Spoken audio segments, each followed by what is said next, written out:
Assalamualaikum warahmatullahi wabarakatuh. Salam sejahtera untuk kita semua.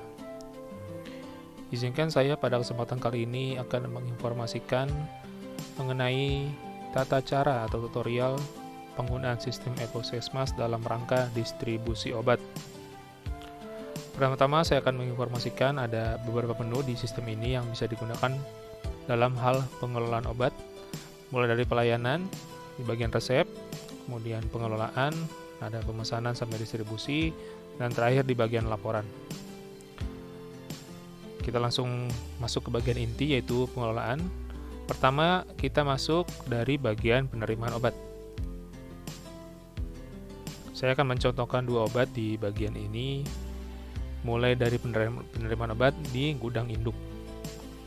Pertama kita buat klik obat baru, buat baru, kemudian kita isi jenis penerimaannya, ada 4 jenis.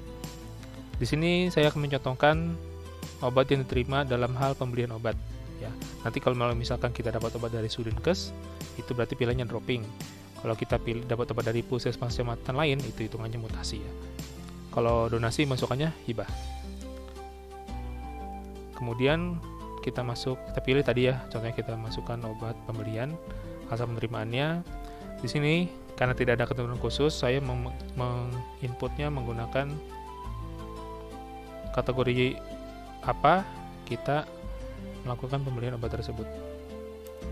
Kita menggunakannya karena saya membelinya di sini menggunakan e-katalog atau dari dana BLUD. Kemudian tanggal penerimaannya dan teh celup sariwangi asli. Tanggal 5, kita buat tanggal 5 Juli, nomor penerimaannya yaitu nomor faktur yang ada di kertas faktur ya. Ini sebagai contoh saja. Kemudian isi petugasnya nama saya sendiri. Kemudian sekarang kita input apa aja. Tadi rencananya kita input 2 jenis obat ya. Yang pertama amlodipin, sebagai contoh kita input. Sumber dananya karena ini menggunakan BLUD, kita pilih BLUD. Kalau ada Sudin, kita pilih dengan Sudin ya. Kalau misalkan dari donasi, kita isi dengan donasi. Industrinya yaitu PT Tempo. Di sini sudah banyak data-data PBF, data-data industri maaf. Kemudian kita isi jumlahnya di sini sebagai contoh 90.000. Harga jual di sini maksudnya harga beli ya, waktu kita beli obatnya harganya sudah dengan PPN. Kemudian nomor batch-nya kita input. PBF-nya, PT-nya sama ya, Tempo juga. Kemudian tanggal kadaluarsanya di sini tertulis 12 bulan November tahun 2023. Kita klik tambah. Untuk menambahkan yang baru, kita klik obat baru lagi ya. Contoh selanjutnya adalah zinc di sini, zinc sirup. Sama kita pilih seperti yang tadi. Industrinya PT Tempo. Tahun anggaran 2022, jumlahnya 139. Harga belinya 2.409. Nomor batch-nya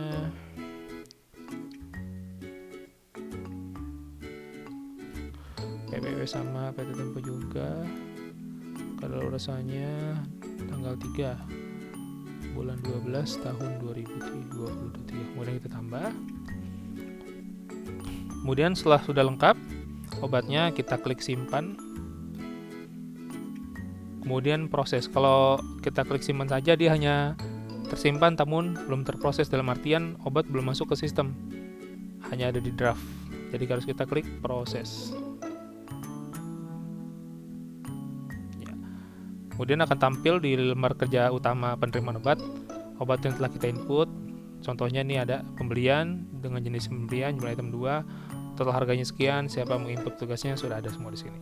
Kita coba klik lagi ya. Kemudian kalau kita ingin membuat cetak penerimaan obat dari sini, bisa kita lakukan klik cetak. Dia akan muncul seperti ini ya teman-teman semua. Bentuknya PDF ini biasanya. sudah ada barcode-nya, tapi barcode-nya sementara kita tidak gunakan dahulu ya. Ini adalah bukti printout kalau kita sudah menerima obat. Baik, selanjutnya kita masuk pada tahapan distribusi. Setelah penerimaan, kita langsung masuk ke distribusi ya. Setelah obat diterima di gudang induk, biasanya akan didistribusikan. Kalau di puskesmas Kecamatan Kemayoran itu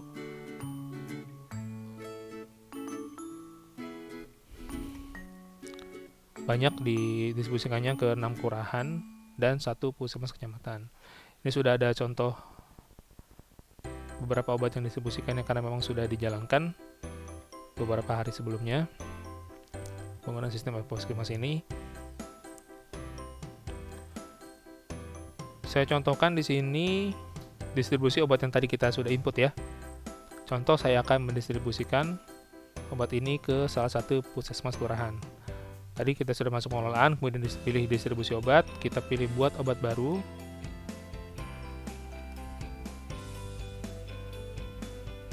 Maaf, buat obat baru bagian distribusi obat. Kemudian kita isi tanggalnya, tanggal sekarang masih tanggal 5 Juli. Kemudian nomornya ini bisa dikosongkan terlebih dahulu. Petugasnya yang mengerjakan. Kemudian ruangan asal dari gudang induk yaitu gudang puskesmas. Karena kita ingin mendistribusikan obat ini ke bagian luar puskesmas Kecamatan Kemayoran, yaitu kelurahan ya, jejaring ya istilahnya. Jadi kita input nama puskesmas kelurahan kelurahan sebagai contoh. Di sini akan saya masukkan urutan panjang. Bisa juga kalau kita masih dalam satu tempat di Kecamatan Kemayoran, ada juga pilihannya di sini, Kecamatan Kemayoran. Ini lebih sederhana penggunaannya. Langkah-langkahnya maksudnya. Kalau kelurahan berarti kita pilih kelurahan. Di sini akan saya contohkan urutan panjang. Kemudian kita masukkan tujuannya. Karena di pusat ketemunya juga ada 2 bagian, farmasinya, gudang dan apotiknya. Kemudian berarti kita pilih gudang karena tahap masuk pertama obat ke puskesmas kelurahan adalah masuk ke gudang ya.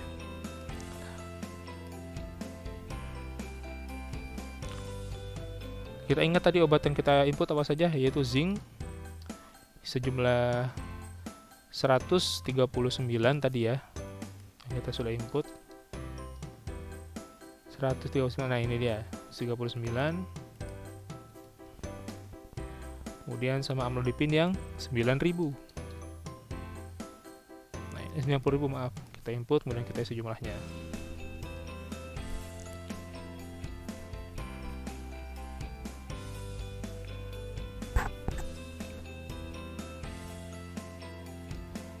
Sudah.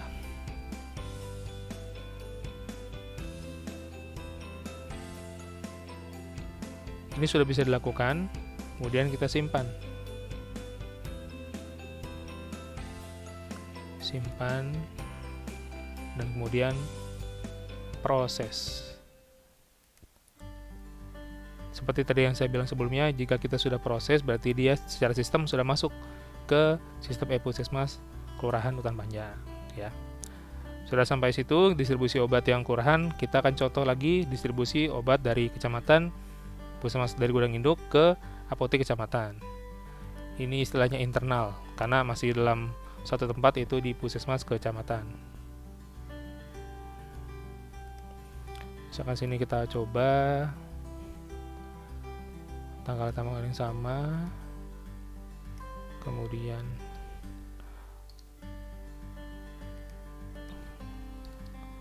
sama tadi seperti tadi gudang juga.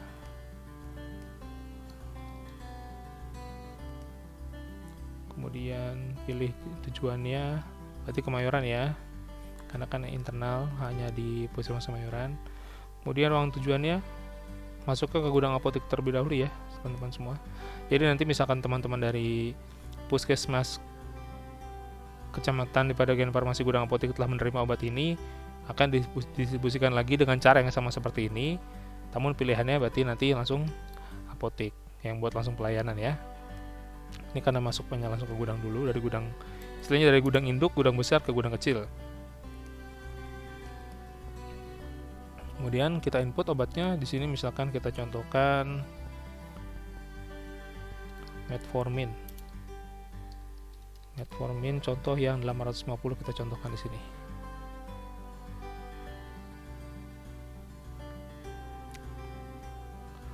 Metformin mana ini? Ini dia contohkan, misal ya 100 ya. Nanti akan kita tambah, dan ini bisa kita simpan dan proses ya.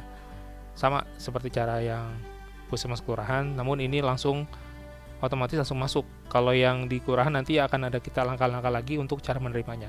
Setelah beberapa informasi setelah ini ya, akan saya informasikan. Baik, langsung saja kita belajar atau mengetahui tata cara penggunaan menu-menu yang lain, yaitu stok obat dan stok opnam. Pertama, kita masuk ke stok obat dulu ya teman-teman semua ya.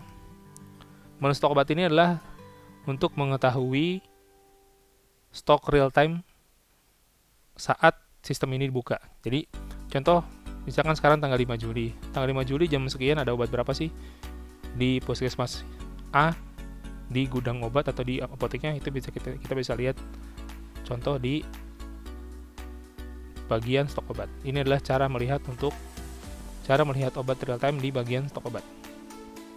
Misalkan kita ingin melihat di apotek sisa obatnya berapa sih, amlodipin misalkan.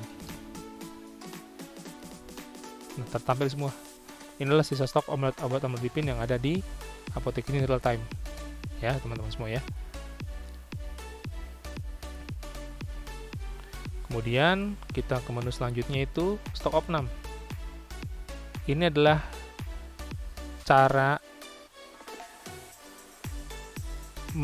ini adalah menu yang kita gunakan untuk melakukan stok opnam setiap bulan, setiap akhir bulan ya kan. Setelah kita melakukan pelayanan, kita melakukan distribusi, kita nyetok tuh obat.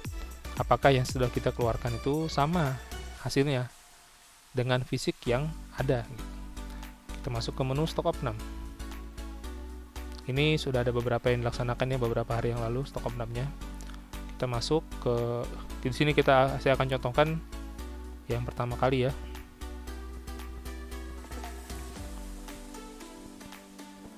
Klik tambah. Kemudian ruangan apa yang mau di stok opnam. Misalkan di sini contoh ya gudang induk. Gudang induk di sini maksudnya gudang puskesmas. Siapa penanggung jawabnya? Di sini ada penanggung jawabnya.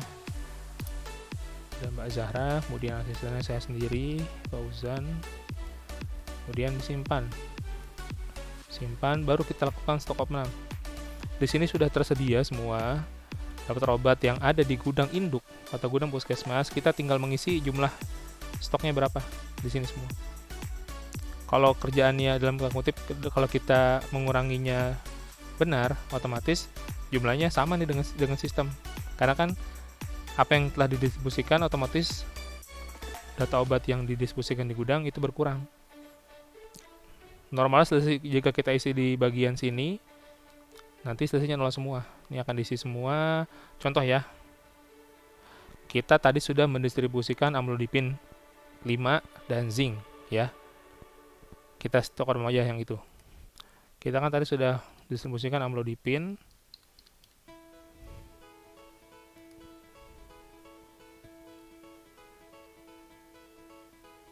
Nah, ini dia nih.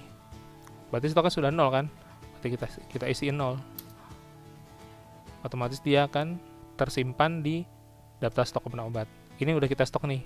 Sesuai tuh, nggak ada selisihnya karena memang sudah 0 stoknya. Tadi yang sudah kita distribusikan di Puskesmas Hutan Panjang yaitu zinc.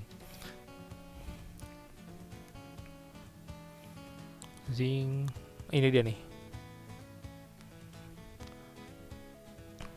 Ini ada dan stoknya sudah 0, kita isi 0 juga berarti untuk memastikan. Otomatis dia akan pindah ke bagian sini. Ini berarti adalah data yang kita stok. Ya kan, teman-teman semua ya.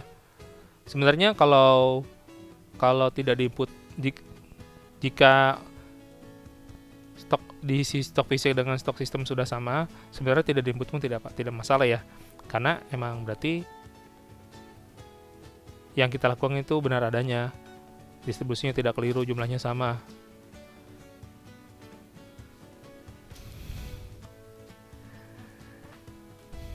Jadi kita tidak perlu lagi menginput stok obat di bagian stok opnam jika memang tidak selisih. Tapi untuk bukti fisik kita melakukan stok opnam itu perlu diisi. Jadi karena nanti setelah stok opnam ada ada format yang bisa kita download setelah kita melakukan stok opnam. Ini sudah kita contoh ya tadi, amlo financing udah kita input jumlah stoknya 0. Terus di bagian sini ada satu bagian yang agak mungkin teman-teman bingung semua. Ini adalah stok obat baru. Jadi misalkan ada obat, ini bisa kita ini ada obat yang tidak ada di sistem, tapi fisiknya ada.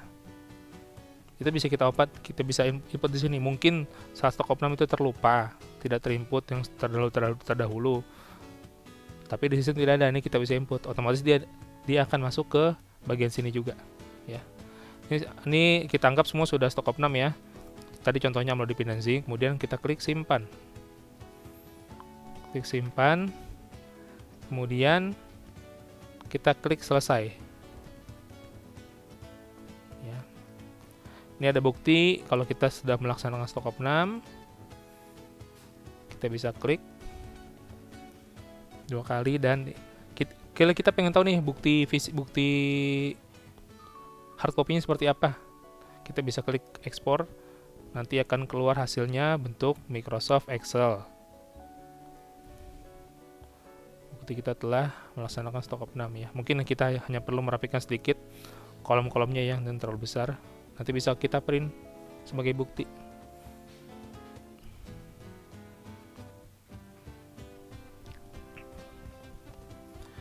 Nah, kemudian kita masuk ke menu pengolahan yang lainnya, yaitu ada namanya PBF dan industri. Sebentar. Ini adalah bagian untuk menginput nama-nama industri ya. Mungkin ada ketika kita pemesanan obat nanti ada industri-industri baru, kita bisa menginput, klik tambah, kemudian kita ketik nama industrinya, dia akan otomatis ada di daftar bagian industri ketika kita menginput penerimaan obat. Begitu juga dengan cara yang sama di bagian PBF, atau kita bahasa gampangnya distributor. Jika ada distributor baru, kita tinggal klik ya, tambah, kita isi nama PBF-nya apa.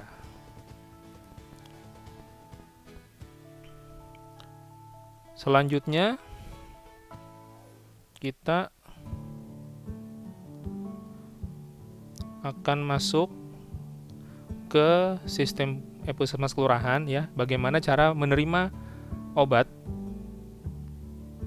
yang telah didistribusikan dari puskesmas kecamatan. Tadi kan sudah kita contohkan ada distribusi obat dari puskesmas kecamatan di bagian gudang induk ke puskesmas kelurahan Hutan Panjang.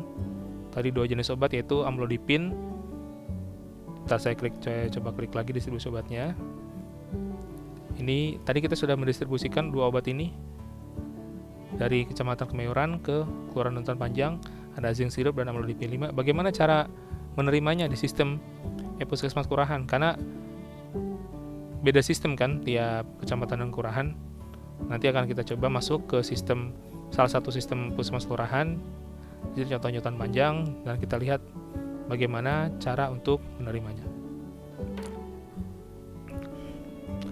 Baik, saya di sini sudah izin masuk ke sistem e-puskesmas Kecamatan Hutan Panjang. Sudah izin ke teman-teman farmasi di sana. Bagaimana cara menerimanya? Setelah kita didistribusikan, kita akan masuk ke bagian pengelolaan. Kemudian penerimaan. Karena di sini posisi puskesmas kelurahan adalah menerima obat yang telah didistribusikan oleh kecamatan. Kita klik penerimaan, langsung ada tuh. Karena ini memang datanya real time ya, sekarang masih tanggal 5 Juli, langsung ada penerimaan. Teman di sini belum diaksikan, belum kita proses karena Seperti biasa di EPUS itu kalau warnanya putih tanda belum diproses, kalau warnanya hijau berarti dia setelah diproses. Kita klik 2 kali di bagian tanggal yang ada penerimaannya, dan ternyata udah masuk nih, ada data zinc syrup dan amlodipin. Untuk menerima lengkap obat ini kita harus cek dulu. Tadi kan sebelumnya sebelum didistribusikan kita sudah cek dulu ya jumlahnya berapa. Jika sudah sesuai dan kita ingin masukkan obat ini ke sistem Puskesmas Kelurahan Hutan Panjang, kita klik ubah dulu. Klik ubah, di sini kita input nama petugas yang menerima obat tersebut di kelurahan. Kebetulan di sini nama petugasnya adalah Nurul Ummah. Kita klik, kemudian jenis penerimaannya. Karena ini hitungannya dari pembelian ya, pembelian dari dalam artian pembelian dari gudang induk kecamatan, kita masukkan aja pembelian di sini. Tanggalnya sudah sesuai. Kemudian di bawahnya sudah ada daftar obat yang tadi didistribusikan. Karena jumlahnya sudah sesuai, kita bisa klik update.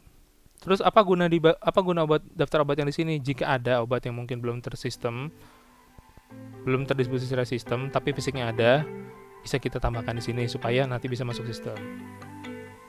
Baik, ini karena sudah sesuai, zincnya sekian, jumlahnya dan amlodipin sekian, kita klik update. Kemudian kita klik proses. Sudah warna hijau berarti sudah diproses. Tinggal kita cek apakah obat yang tadi kita masukkan, yang kita distribusikan dari kecamatan ke Hutan Panjang, apakah sudah masuk sistem. Sekarang kita cek di stok obat. Tadi seperti saya bilang, kita cara cek obat secara real time itu adalah ke bagian submenu stok obat. Coba kita cek di sini zinc sejumlah 139 sudah ada apa belum di gudangnya Puskesmas Kecamatan. Ya, langsung ada ya. Tadi jumlahnya sesuai 139, kemudian kita cek amlodipin. Ya, sudah juga 9.000, berarti sudah masuk, bisa langsung digunakan di sistem untuk peresepan terutama ya. Maaf, bukan peresepan, udah bisa digunakan untuk pelayanan. Untuk peresepan sendiri dari gudang akan didistribusikan dulu ke apoteknya kelurahan yang akan dilakukan oleh asisten apoteker sendiri di sana ya.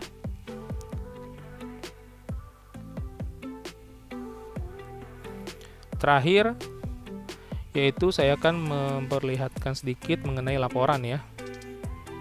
Laporan. Kita kembali ke sistem Puskesmas Kecamatan ya. Menu laporan ini kita bisa lihat ada beberapa submenu yang bisa kita gunakan. Ada mulai dari pengeluaran obat pasien. Jadi jika sudah melaksanakan resep elektronik, nanti kita bisa melihat pengeluaran obat per pasien di bagian ini ya. Ini contoh saja ya, karena sebenarnya tidak terkait dengan distribusi obat secara langsung. Ini adalah penggunaan obat secara real time. Kemudian kita juga bisa melihat LP/LPO di sini, yang biasa kita kerjakan tiap bulan. Di bagian, jangan salah, ini ada 2 LP/LPO di sini. Kita pilih yang UKP, bukan yang ini ya, yang ini.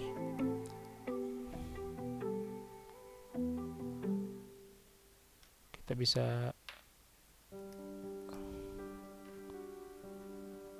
ya, nanti kita bisa, kalau emang input obatnya lengkap dari awal sampai akhir, biasanya akan langsung muncul jumlah obat yang kita gunakan sebulan tuh tertulis berapa banyak. Cuman karena kita di sini masih agak belum optimal banget ya, jadi kita kadang masih menggunakan input manual di sistem ini. Di sistem LP/LPO-nya nanti akan baru dikirim ke Dinas Kesehatan. Ini kita juga bisa melihat dari LP/LPO dari Puskesmas di kelurahan lain di wilayah Kemayoran ya.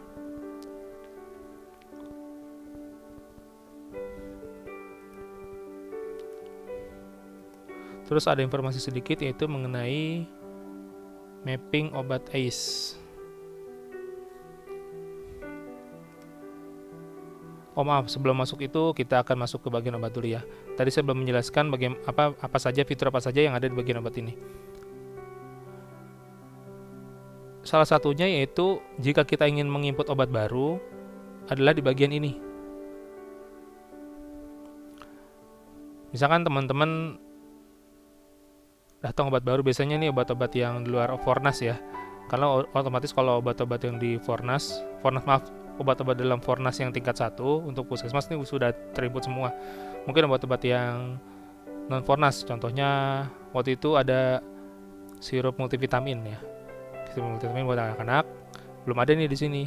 Bagaimana kita cara menambahkannya supaya ada di sistem? Klik tambah di bagian obat, master data obat. Kemudian kita input obatnya apa. Contoh multivitaminnya misalkan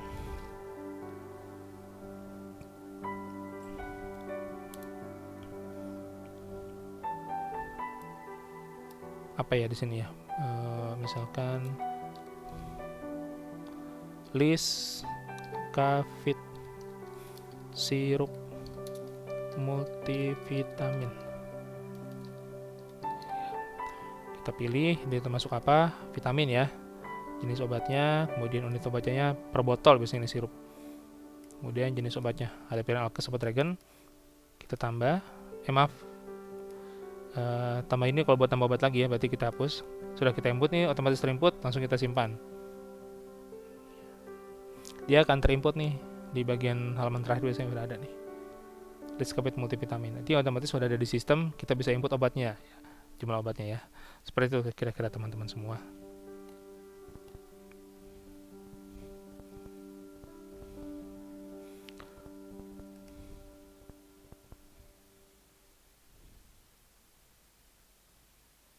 Tadi saya mau menjelaskan sedikit mengenai ACE ya. Apa sih mapping obat ACE itu? Mapping obat ACE ini adalah mencari nama, istilah bahasa gampangnya adalah mencari nama yang sama ya.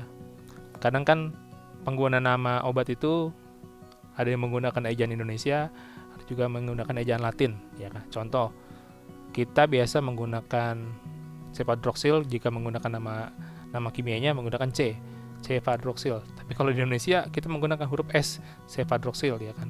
Itu harus disamakan. Termasuk di sistem ini. Di sistem ini kadang obatnya namanya apa, kadang dibagi di nama resmi di sistem ACE-nya itu apa. Contoh, ini di sini nih. Kalau di obat puskesmas namanya Aqua Pro Injeksi. Ya. Tapi kalau di obat ACE namanya air untuk injeksi. Nah, ini kita samakan. Jadi untuk menyamakan nama-nama obat yang ada di puskesmas dengan nama obat yang ada di ACE. ACE itu sistem dari induknya istilahnya ya. Jadi ketika kita nanti misalkan ketika kita telah mengirim data obat LPLPO dari sini, kita mengisinya Aqua Pro Injeksi nih. Di sana terbacanya apa? Di sistem utamanya, sistem induknya, air untuk injeksi. Sama berarti kan? Gitu. Jadi kita tidak perlu mengubah obat-obat yang ada di sistem EPUS lagi. Seperti itu kira-kira teman-teman semua.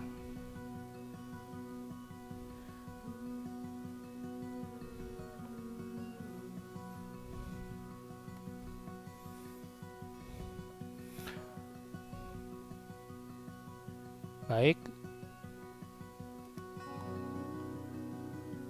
Saya kira cukup sampai di situ informasi yang bisa saya berikan, terutama khususnya terkait dengan distribusi obat, mulai dari penerimaan, melihat stok obat, distribusi, kemudian penerimaan dari pihak kelurahannya, tadi sudah saya sampaikan. Mudah-mudahan teman-teman semua bisa memahami dan lebih mengerti cara penggunaan aplikasi puskesmas dalam hal distribusi obat.